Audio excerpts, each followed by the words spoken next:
بعد السلام كنت فرحان بالنقطة هاي فرصة مهم وبنجي IBS هي Somali Energy Association Somali Green Energy Association أي مانتي كوسحيحان هيان هالكان runtii waa aad bay muhiim u tahay farxad gaar ah inoo tahay kabaniyaasha korontada heshiiskan maanta bangiga IBS iyo hay'adan ay kala fiixanayaan ay wada shaqaynta ah inaan ka soo qayb galno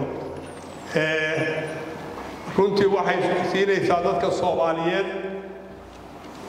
dadaalkii green energy-ga in solarka laga faa'iido dabaysha laga faa'iido biyaha laga faa'iido bangigu wuxuu muujinayaa inuu diyaar u yahay inuu dadka Soomaaliyeed uga faa'iideeyo green energy-ga si looga guuro shidaalkii si looga guuro dhuxushii si ay u badbaado deegaankayaga iyo dadkayaga si loo badbaadiyo waxaan bangiga uga mahadcelinaynaa runtii dadaalkaas maanta qiimaha badan ugu fadhiya dadka lacag in la iska haystaa macno male laakiin maxaa lagu qabtay baa la fiiriyaa bangigu waxaan isleeyahay wuxuu garab taagan yahay dadka Soomaaliyeed wuxuu garab taagan yahay environment-iga iyaga wuxuu garab taagan yahay horumarka hay'adaha korontada ka shaqeeya marka waxaan leenahay bangiga IBS aad u mahadsantihiin waa ku faraxsanahay dadaalka awadaan solarka waa bilaabay laakiin dabayshii lama bilaabin marka in ayada noqotaan cid ugu horeysay oo dabayshaas maanta runtii dalkayaga hodanka uu ka yahay in laga faa'iido maalmood waxaan tegay Kenya qolada korontada hay'adooda tegay meel oo ay ka soo saaraan istiimka biyaha kulul waxaasoo dhan runtii haddaan dhaqaalaha uusan shaqayn bangiyadu aysan shaqayn sida maanta IBS ay u soo istaagtay inay dadaalka dhaqaalaha ay ku garab istaagto dalkayaga iyo dadkayaga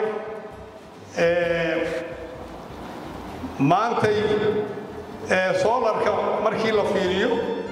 waa ka fursad badan tahay in dabaysha laga faa'iideysto